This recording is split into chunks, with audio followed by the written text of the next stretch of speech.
Hey everyone, it's Lexie. So in today's video I'll be sharing with you all the books that I ended up reading in the month of December. So we are finally at a close for 2020 and I, along with everyone else in the world, is very excited about that.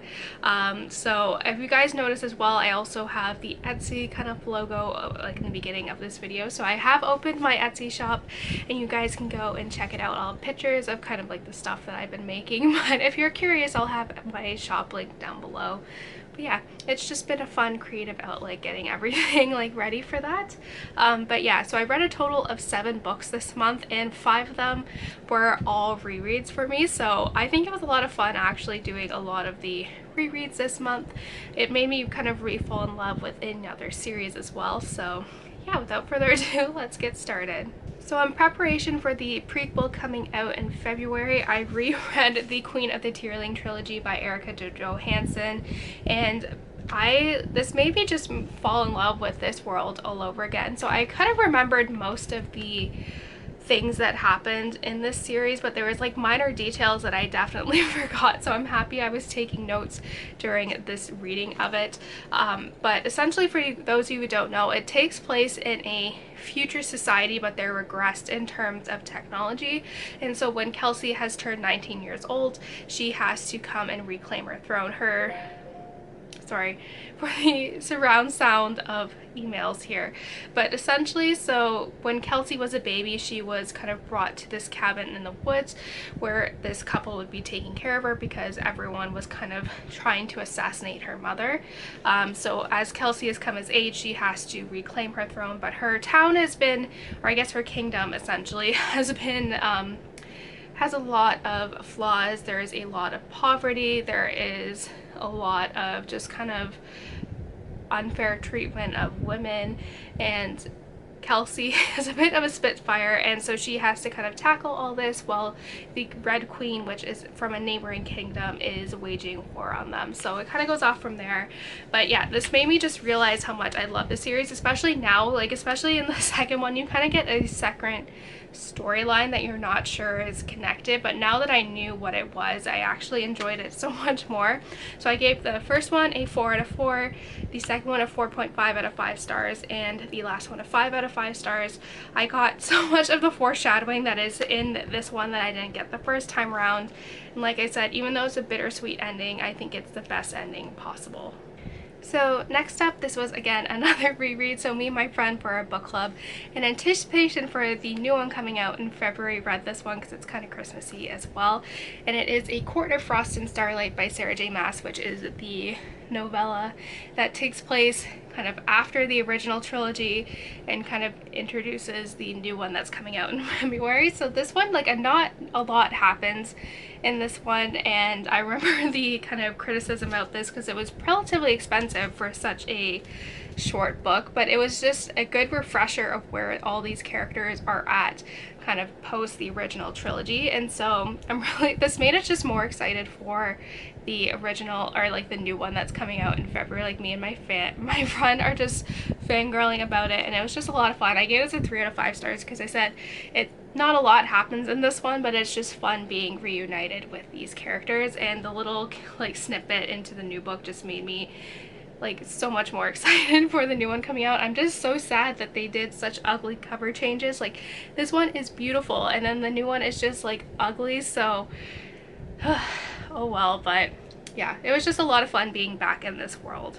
So these next two were new kind of rom-com-y Christmassy ones that me and my friend were also reading for like a different book club that I'm with, my lab mate and then her friend. So the first one, like the official book club one, was We Met in December, and this one was just horrible. I had a bit of a sassy review on Goodreads, but essentially it follows these two people who are roommates and they first meet in December and then they kind of go off their ways, but one roommate is deeply in love with that one, and that person is like completely oblivious because he's having another relationship with another person in the house, and it kind of just goes off from there. But this one was just horrible. Like, I honestly hated this one. It really went downhill 30 pages in when the male character said that the girl's boobs were like perfect scoops of ice cream, and I literally was on the floor laughing for like 15 minutes. Like, that was like the stupidest thing I've ever seen written in a book. But yeah, this one was not good. I think it was very problematic. I didn't think the characters were very well fleshed out. The writing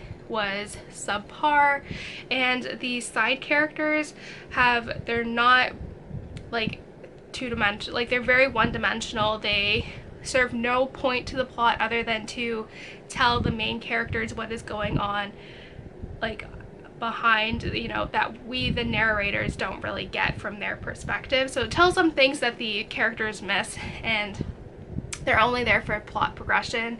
And yeah, this one was not good at all. I wasn't a fan of this book at all. I gave it a 1 out of 5 stars. It was just really bad. So this is one that everyone else read in the book club, and so I was the only one who hadn't read this one, and so this was gonna be the first one, but everyone already read it, so then so I had to read this one as well, because I guess we're gonna discuss both books, which is fine by me. But essentially, like, this one I liked so much better, and I think like I do like the traditional rom-coms. I like the When Harry Met Sally, I like You've Got Mail, like I love those ones. But I think like for rom-coms, I don't think they translate very well, for me at least, into book format. But I like this one significantly better. If it is made into a movie, I can see myself totally watching it. But essentially it follows these two people who, and we follow them over the course of like several years, but one day in December, one girl's on the bus and she sees this person on the bus stop, and it's like, you know, the whole time-space continuum gets thrown off. Like, they know that these people, like this person is the one, but the guy never got on the bus, and so this girl spent an entire year looking for this guy until he ends up becoming her best friend's boyfriend, and it kind of goes off from there. But like I said, it follows them over the course of, I want to say like 8 years or so. So I did like that aspect of it. I did love the kind of, you know, like stereotypical rom-com ending, but there were some parts in here that I didn't enjoy as much, but I did really like it actually. So I gave this one a 3 out of 5 stars. Like, it's not, you know, my favorite book of all time, but it was just like a fun rom-com read, and this one is so much better than We Met in December. Like, We Met in December, like, that's one I would, if I was on an island, I would bring that book with me because I could use it for kindling and for the fire. And lastly, this is one that I read in between, like, after Christmas and before New Year. So I'm filming this on the 30th, so, you know, this one I finished at the perfect time, and it just makes you feel warm and cozy. And it is Harry Potter and the Sorcerer's Stone, the Mina Lima edition. This is one that Lisa, one of my subscribers, sent to me, and it was just so fun. I think like it has like all these like interactive like things that pop out, and you can like twist. Like, I was so dainty with everything. Like, I've kept all the original like cardboard and like tissue paper that are used to kind of like separate everything, so I'm like, this needs to be in like peak condition. But yeah, it was just, it made such a fun reading experience, and I loved it. Like, it just having like that interactive part with like some of the doodles on the side was just a lot of fun, and it was coincided with our Harry Potter marathon that we're currently working through. So yeah, I feel like this was the perfect book to read after Christmas. So that's it, guys. Thank you guys so much for watching. I hope you guys enjoyed this video. Let me know in the comments below what some of the books that you've read this month and all of that fun stuff. So yeah, thank you guys so much for watching. Don't forget to give this video a thumbs up, and I will see you guys next time. Bye, guys.